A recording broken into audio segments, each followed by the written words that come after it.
Agora, o próximo palestrante, para quem veio na última edição do RSJS, já conhece ele. Tinha um cara na plateia fazendo pergunta. E a gente, cara, quem é esse cara? E aí, esse cara, no início, um pouco odiado, né? E passou o tempo, a gente começou a conversar com ele, começou a contribuir com o projeto da comunidade. O Jadson tem um projeto, para quem conhece, é o Harmony, ele praticamente assumiu o projeto e está mandando ver. E, porra, nada mais justo que a gente chamasse tu aqui para nos redimir, assim, e te dar um espaço para te realmente agora falar à vontade para toda a galera aí.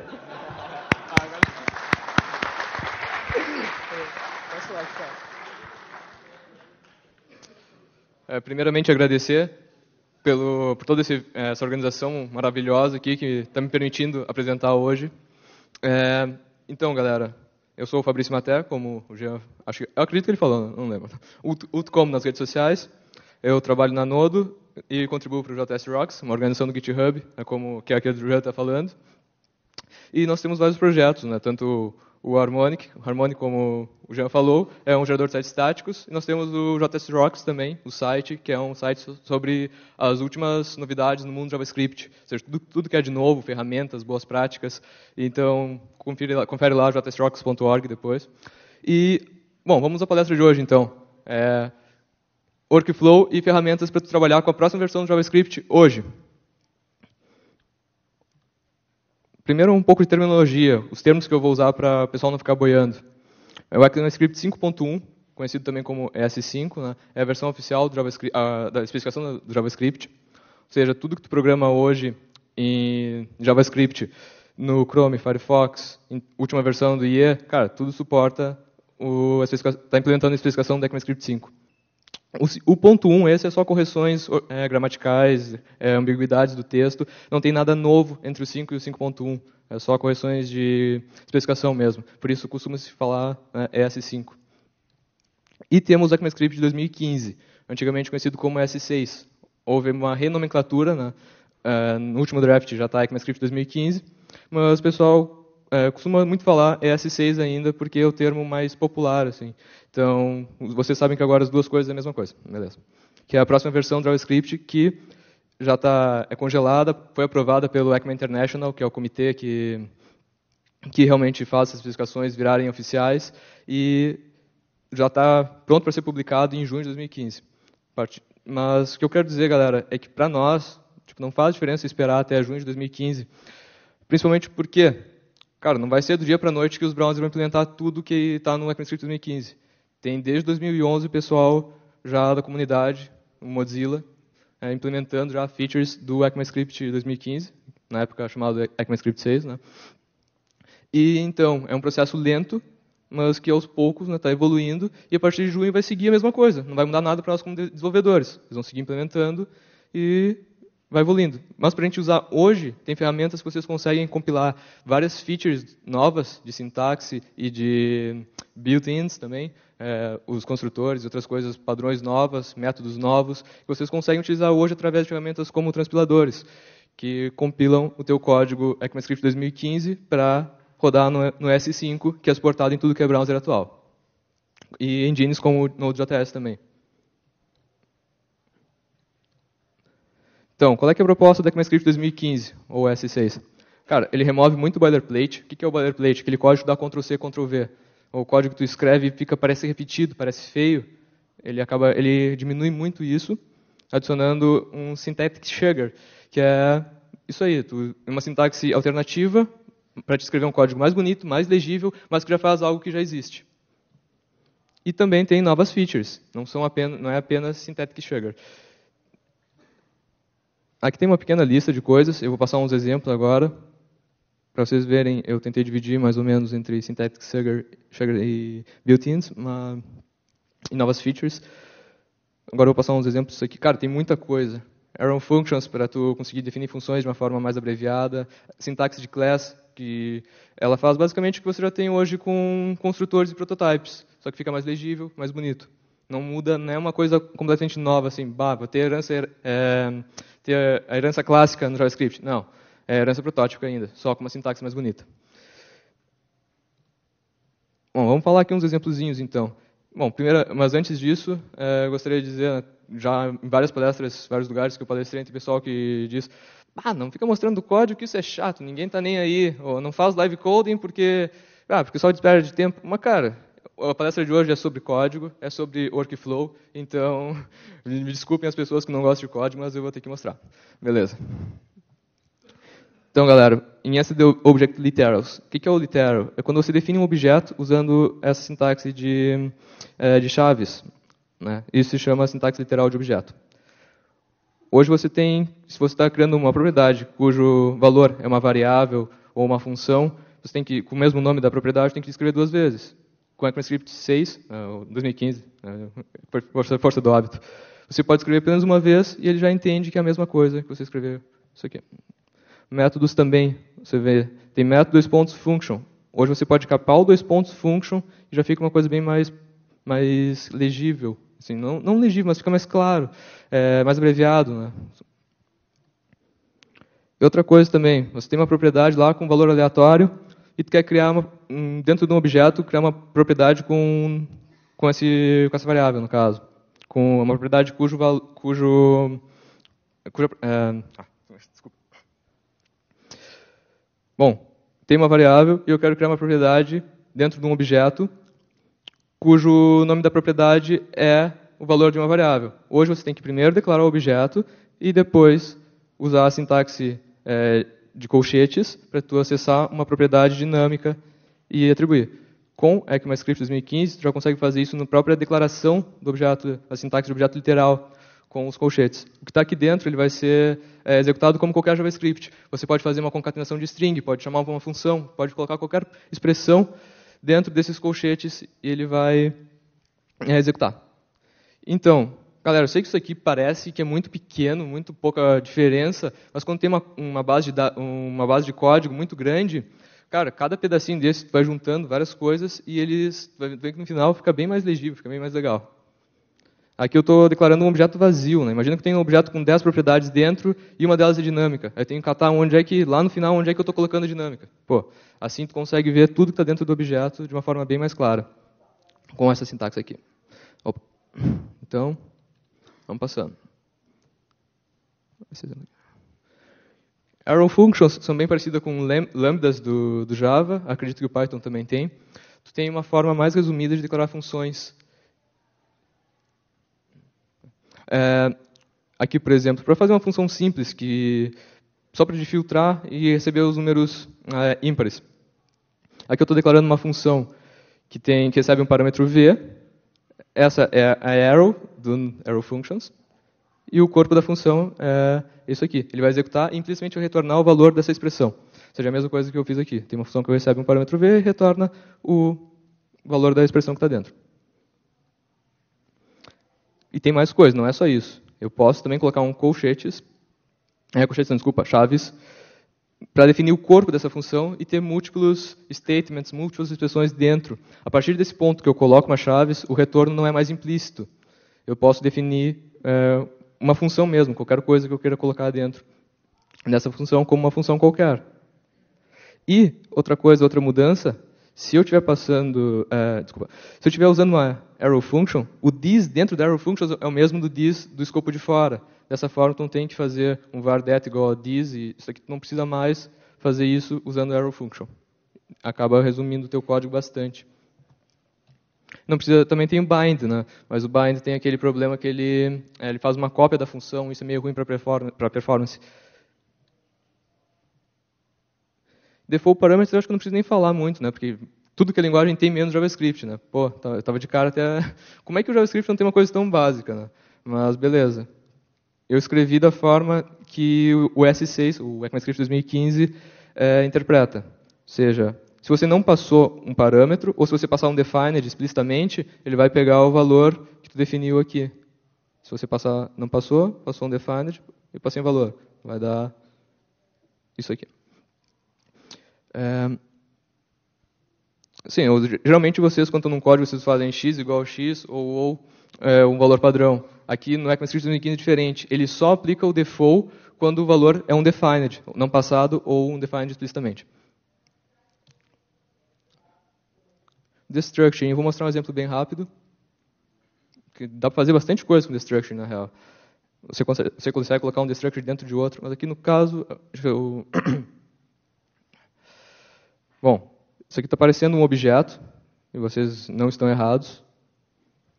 Não é um objeto, mas tem a ver com objeto.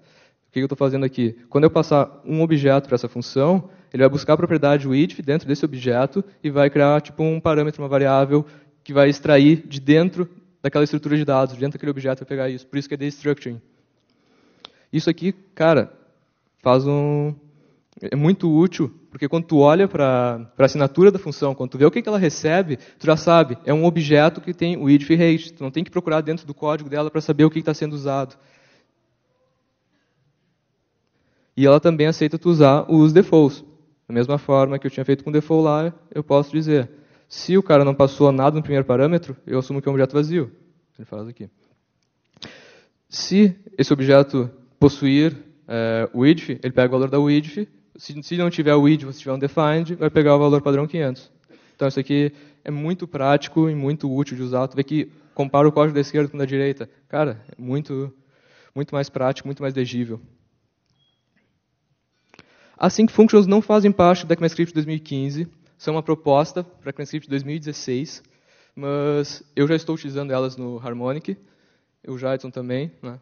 E, cara, a aprovação foi muito boa, nosso feedback está ótimo, porque eu vou explicar o que elas fazem. Cara, eu pratiquei mais tratamento de promises. Como tu trabalha hoje com promises?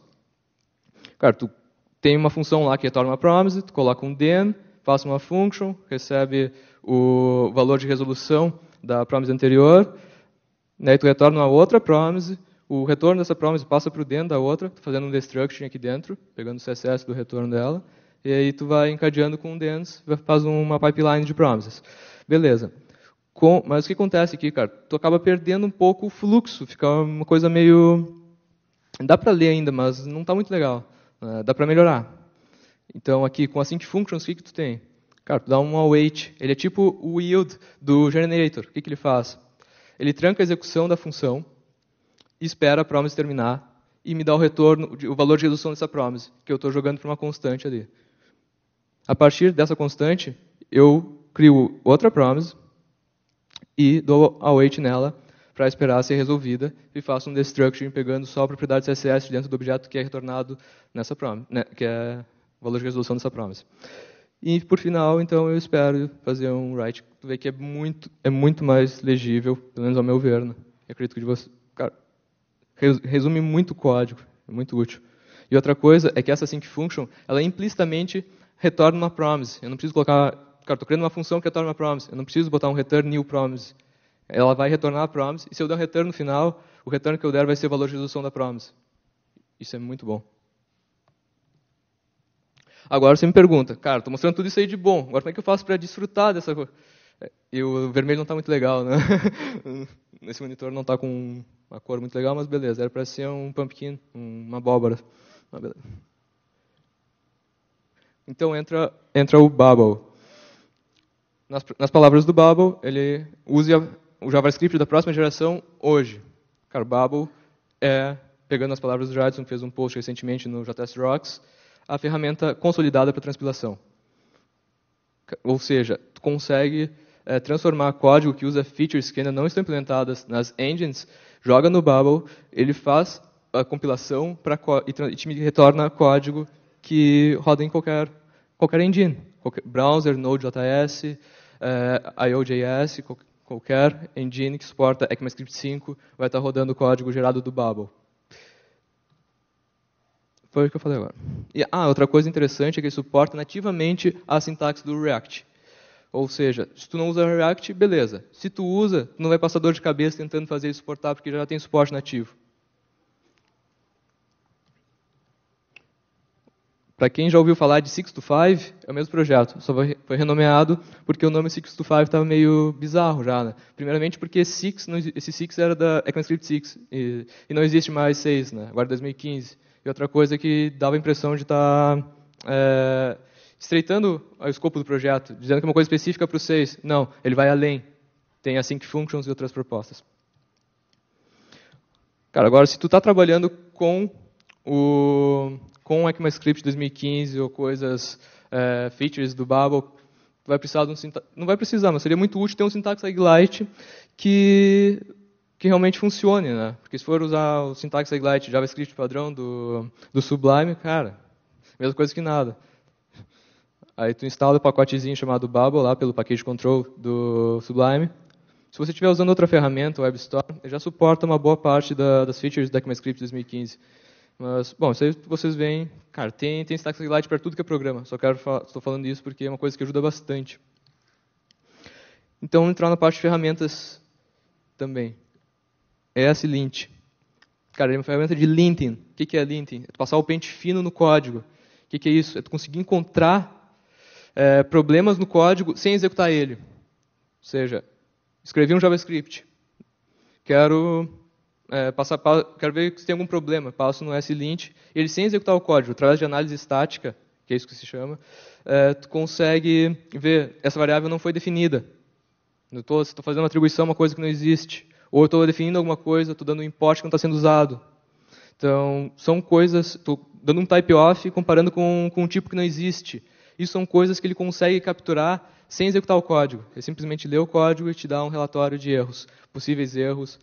E também ele serve para estilo de código, né? Como a segunda palestra do dia falou bastante estilo de código, você pode opcionalmente definir regras de estilo para serem seguidas. E outra coisa que eu acho que é o ponto principal do ESLint, na minha opinião, é que ele é plugável. Ou seja, tu consegue instalar um parser diferente nele. Tu consegue, não precisa ter o parser padrão dele. Por que eu acho isso bom? Cara, imagina, o que é o parser? É o que lê o teu JavaScript. O teu JavaScript, o que ele é? É um código texto plano. Né? O que o computador faz com texto plano? Nada. Tu precisa transformar isso em alguma coisa que ele consiga consumir. Né? Então, o primeiro step disso aí, o primeiro step antes de tudo é pegar esse texto plano e transformar numa AST. Alguém já ouviu falar em Abstract Syntax Tree? Beleza, já tem umas mãos aí. Beleza. Então, o que é isso? É uma estrutura de dados que representa o teu código JavaScript. Todas as ferramentas que trabalham com JavaScript hoje trabalham em cima de ASTs. O ESLint vai fazer uma análise da tua AST, o Babel vai transformar essa AST, e a partir disso vai gerar um código, o Babel vai gerar um código novo a partir dessa AST. O ESLint vai gerar um relatório a partir dessa AST. Então é uma ferramenta. Mas, bom, para o usuário final não interessa muito essa parte de AST, a menos que você for criar um plugin para o ESLint ou para o Babel. Mas onde eu estava, o ponto principal é que você pode trocar o parser, esse que transforma o texto plano em ASTs. Por quê? Por que isso é legal? Cara, imagina que o Babel tem um parser que vai transformar, ele usa um fork do Acorn, que é um parser de ASTs. Então, imagina que o Babel suporta uma feature de X, tipo async functions. Mas o parser do ESLint não suporta isso. Na hora que tu for passar para fazer um relatório, ele vai dar um erro de sintaxe e não vai conseguir funcionar. Então você vai ter se você está usando dois parsers diferentes nas suas ferramentas, vai chegar uma hora que vai dar um conflito, quase certo, e uma não vai suportar tal coisa, vai dar pau, você não pode usar, ou você tem que fazer uma gambiarra ali, e não fica legal, né? Então você usando o mesmo parser nas duas ferramentas, acaba com esse problema. Deixa eu mostrar aqui a comparação visual disso aí. O Babel, quando você usa com outras ferramentas sem ser o ESLint, o Jadson estava lá no meio, estava no meio das girafas comigo. E aqui o Babel com o ESLint. Cara, teste unitário, eu acredito que eu não preciso nem falar, né? Mas sempre é bom dar uma revisada. O que é o teste unitário? Tu escreve os testes e eles são automatizados, ou seja, tu vai conseguir executar toda hora que você quiser, executa a bateria de testes e vai te dizer se tem algum problema, se tem uma coisa que não está de acordo com o que tu espera. Claro, tu tem que gastar um pouquinho de tempo escrevendo esses testes primeiro, né? Mas nisso aí, tu escreve uma vez e para tudo que tu fizer, tu vai poder usar esse teste, vai poder testar novamente, vai acabar economizando o tempo manual de testes. E o tempo que tu economiza de teste, tu consegue colocar em produtividade. E isso aí, no final, gera menos bugs, porque mesmo tu testando manualmente, né, a pessoa é humana, né, ela erra. Então, tu tendo um teste já pronto, tu garante que aquilo ali vai funcionar do jeito que tem que funcionar. E caso apareça algum bug, você conserta o bug e cria um teste.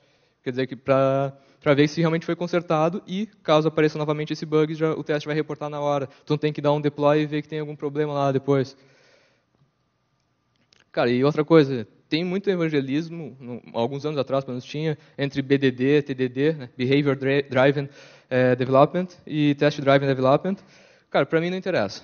Eu uso mais BDD, mas, cara, não interessa não interessa a metodologia, não interessa o framework. Interessa que tenha testes que cubram teus casos de uso, que cubram a tua aplicação, que cubram que a tua biblioteca, o que tu estiver desenvolvendo funcione do jeito correto.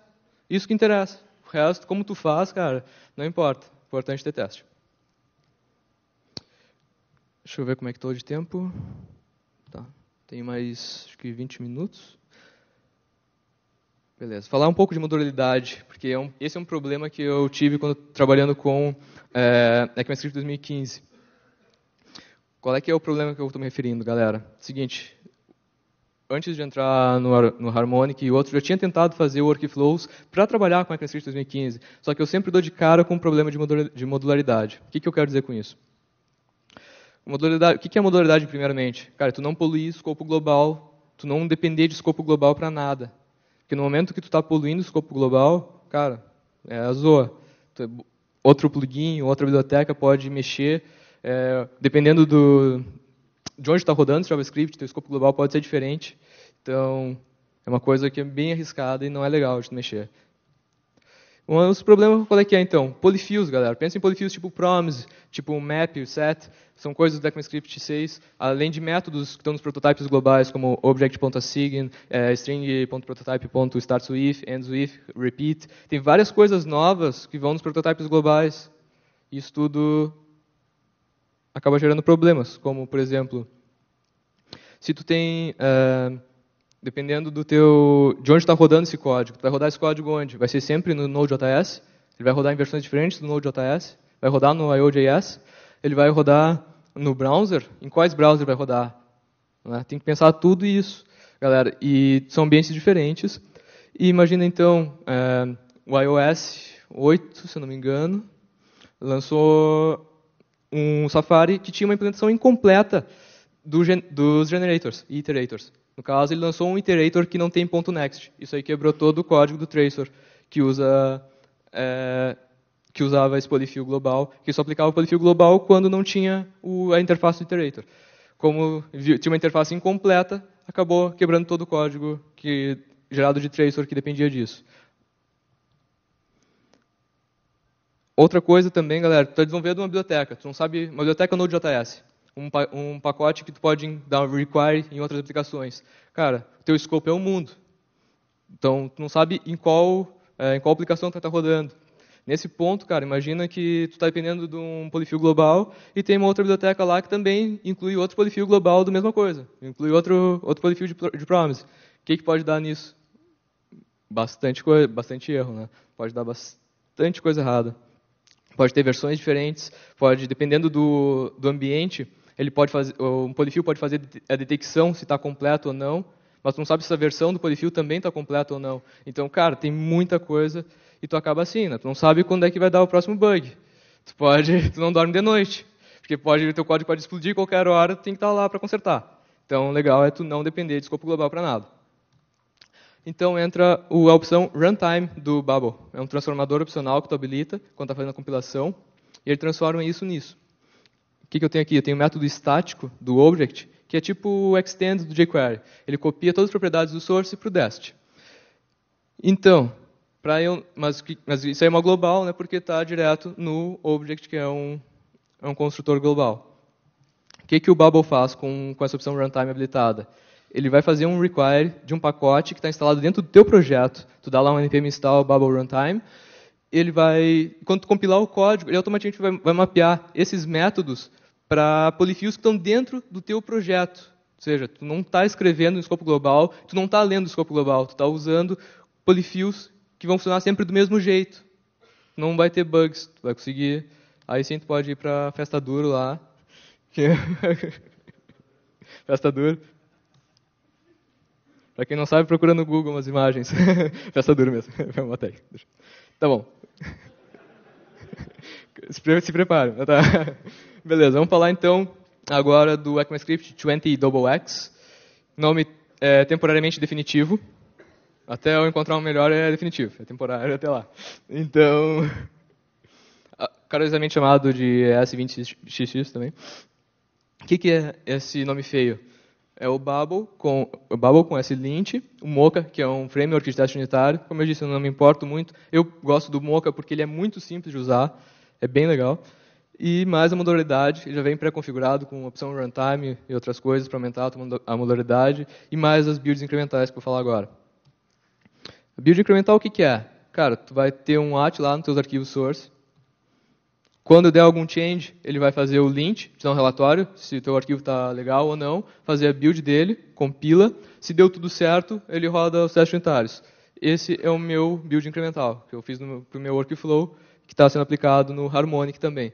O S20XX é a base do Harmonic, mas também pode ser a base de outros projetos que vocês forem criar. Ele é um generator, no caso, uma ferramenta de scaffolding, como vocês preferirem.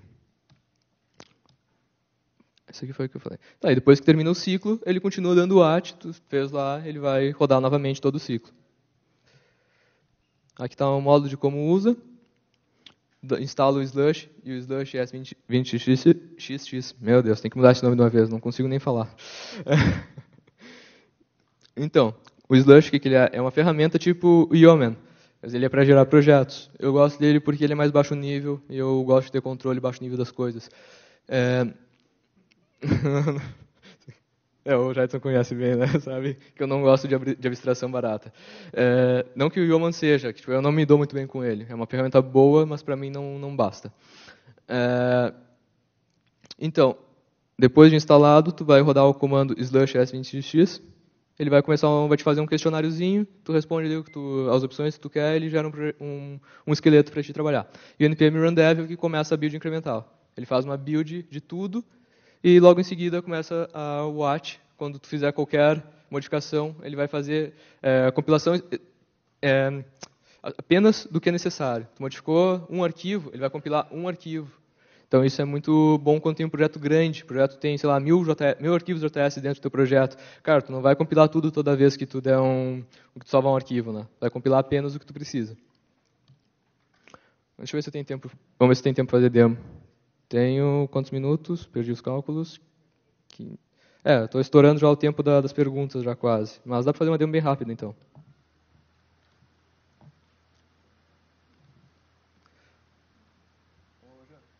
Jean, dá para...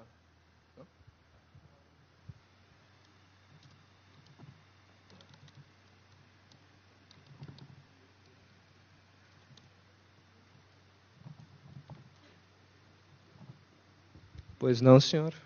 Muito obrigado.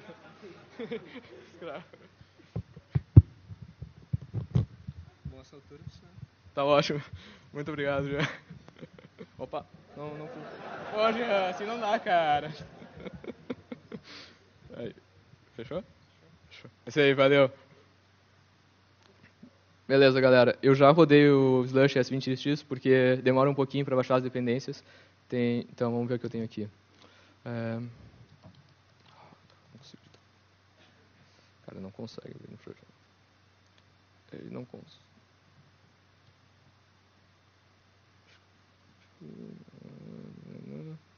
Agora eu estou vendo por que demora tanto o cara fazer uma live demo. Sempre dá imprevisto, né?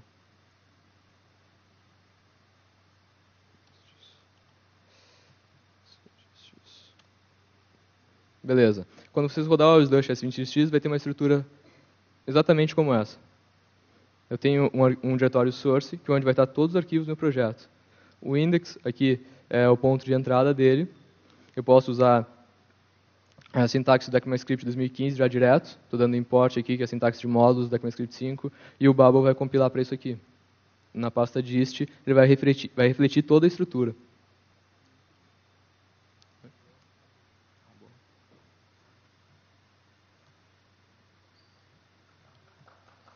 Boa, Jean. Deixa eu abrir aqui. Tá bom assim? O pessoal do fundo consegue enxergar? Beleza. Derrubei uma aqui. Agora fica. Limpo depois do tempo, peraí. Tá, beleza, galera. Vamos lá, então. Só para fazer uma demo. Aqui vocês estão vendo a parte do runtime. Ele pega o que precisa de dentro do Babel runtime. Isso aí já vai vir pronto para vocês. Aqui está o require, que é o import. Estou compilando para como JS para rodar no Node.js. E aqui ele faz o que eu loguei aqui. É uma template string, é uma forma mais compacta de concatenar strings, né? Seria similar eu ter um hello, uma string, mais o word. Tu consegue escrever de uma forma mais legível. Eu acho que eu não coloquei a sintaxe do Babel. Agora sim. Essa daqui é a diferença do pacote nativo do Sublime para a sintaxe do Babel. Tá vendo que agora ele está com o highlight da palavra aqui dentro da template string. Ele reconhece que isso aqui é uma string. Então é bastante... vai dar uma diferença. Então, npm run dev para rodar o watch. Agora é hora de passar vergonha, porque sempre dá um inesperado, né? Eu estou usando o gulp porque ele é bem baixo nível, mas isso aqui é questão de preferência mesmo. Então, se eu definir uma variável aqui que não está sendo usada, ele já dá um problema ali. Deixa eu subir aqui. Deixa eu aumentar aqui também. Aqui. Ele está me dizendo que essa variável foi definida, mas nunca foi usada. Ele dá um relatório de possíveis problemas. Outra coisa, se eu tentar atribuir a uma variável que não existe. Primeiro, o slint aqui reportou um erro. Na linha 4, caractere 0, estou usando uma coluna 0, estou usando uma variável que não está definida. E isso aqui o slint deu erro e o teste unitário rodou e deu um referência error, não está definido. Beleza. Outra coisa, se eu colocar um erro de sintaxe nesse arquivo, ele vai simplesmente dar um erro de compilação. Isso aqui é parte do S20x, da lógica dele. Vai ver que o arquivo não compilou e vai te dar um relatório do que tem possíveis erros de linting e possíveis erros verdadeiros de compilação.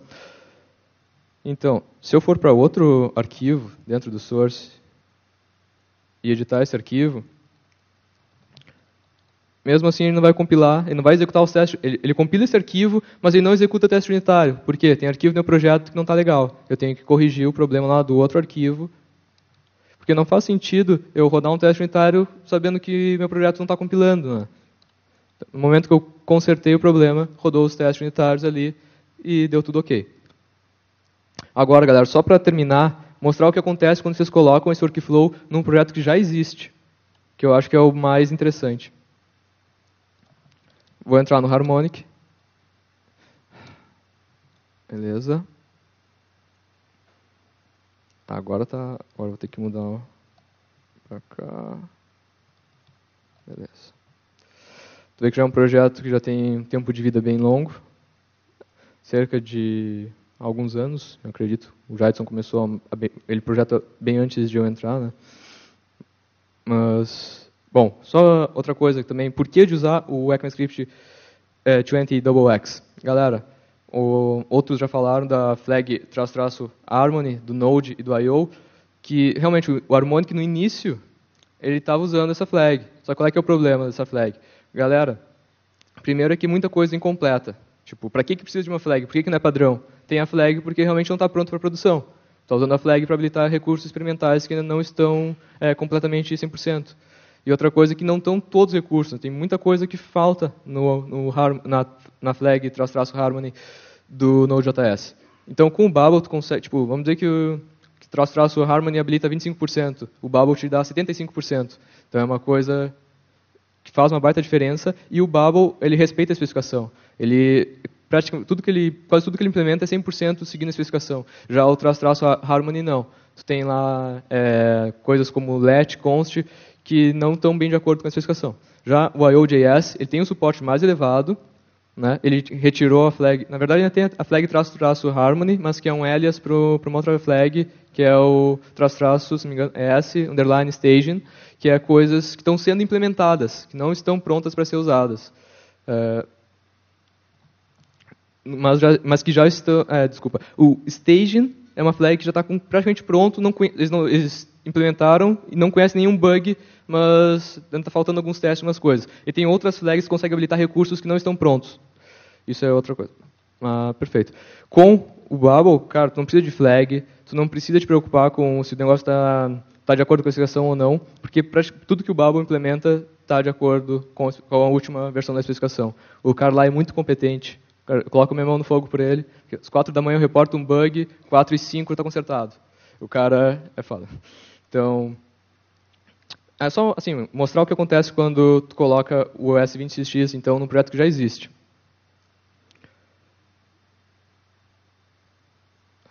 Deixa eu ver aqui.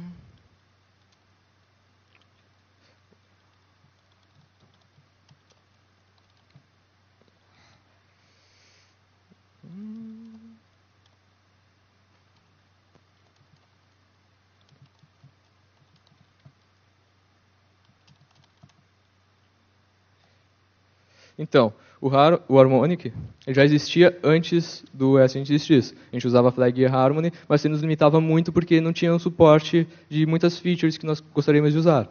Então, a partir do ponto que a gente colocou o Babel e depois melhorou esse workflow, transformando num outro projeto separado que pode ser reaproveitado, que é o ECMAScript 20XX, a gente começou, então, a implementar esse workflow no Harmonic. E, a partir daí, estou esperando ele fazer a build inicial aqui. Quando eu inicio o npm run dev, ele faz a build completa do projeto, e depois disso ele entra no modo só observar mudanças.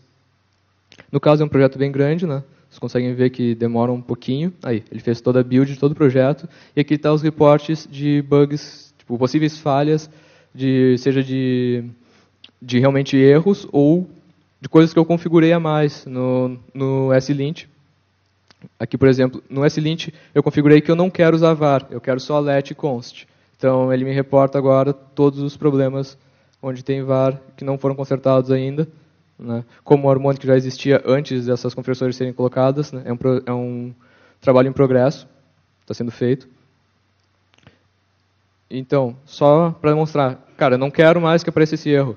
É muito simples. Tu vai no SLint RC, onde está as configurações, capa fora isso aqui, depois quando eu executar o arquivo ele não vai mostrar mais o erro. Ou seja, tudo que é a configuração dele você consegue desabilitar facilmente. Todos problemas que ele reporta, tu consegue habilitar ou desabilitar. Isso aqui vocês veem na documentação dele depois, que eu tomei sem tempo de explicar, mas o 2 é para reportar um erro, 0 desabilita. E outras coisas que são as configurações.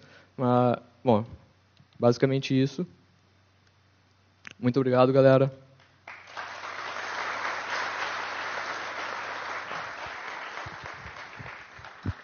Perguntas? Todo mundo entendeu tudo? Tá direitinho? Ninguém tem nenhuma dúvida? Todo mundo já usa isso nos projetos?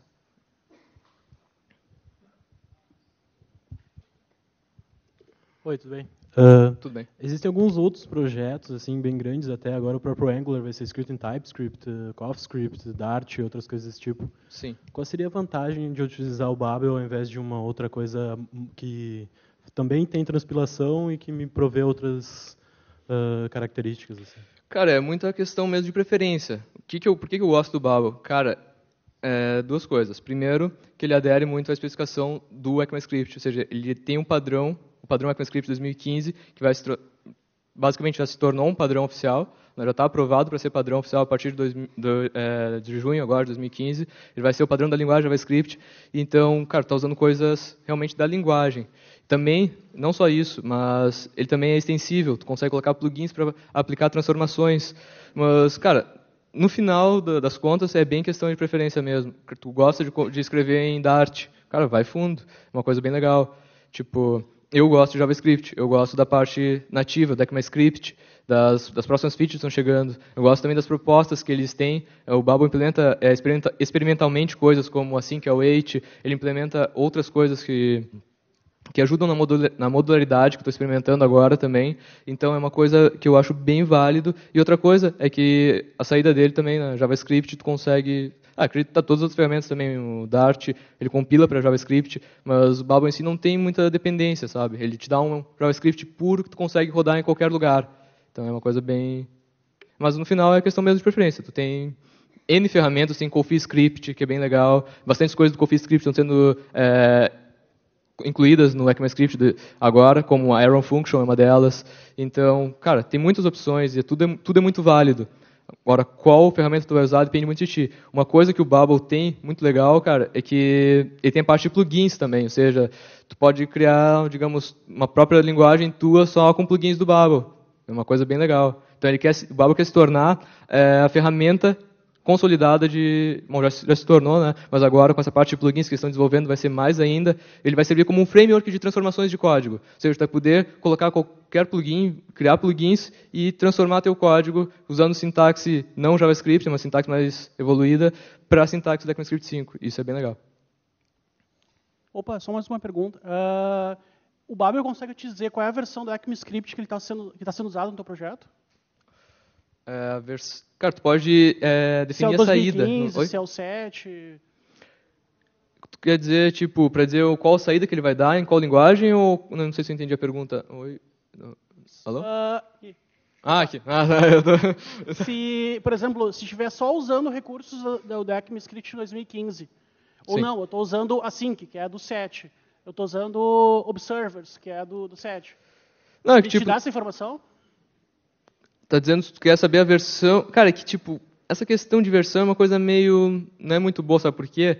É o seguinte, primeiro que, eu tenho o ECMAScript 2015, uma versão que tem tudo fechado, mas, tipo, não importa muito a versão, porque cada engine ela tem um suporte variante, ela varia muito de qual feature suporta, qual não suporta. Acredito que é mais válido tu ter a nível de features, assim, que tu tá usando. Porque, cara, por exemplo, assim que o Await, ele está proposto para o ECMAScript 7, mas nada diz que ele vai estar no 7, ou o nome vai ser realmente 2016, né? Cara, nada diz que ele vai estar lá. Porque a partir do 7, para entrar uma feature nova na especificação, tu tem que ter suporte experimental em 2 browsers, 2 engines, pelo menos, para poder participar da especificação. Isso mudou do 2015 para 2016. Então, não adianta tu ter só o papel. Tu tem que ter já os steps para te evoluir e se tornar estável o suficiente para fazer parte de uma especificação. A partir do ECMAScript 2016 vai ser esse o processo. Então, cara, não adianta dizer S7, mas de repente essa feature caiu fora do S7, aí não rola, né?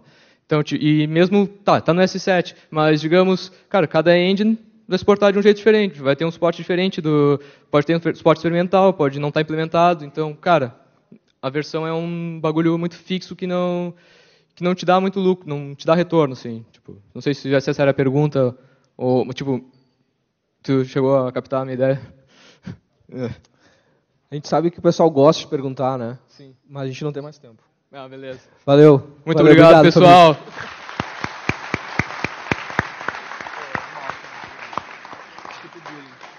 Desculpa o bullying. Não foi nada. Eu vou te dar mais trabalho, desculpa também.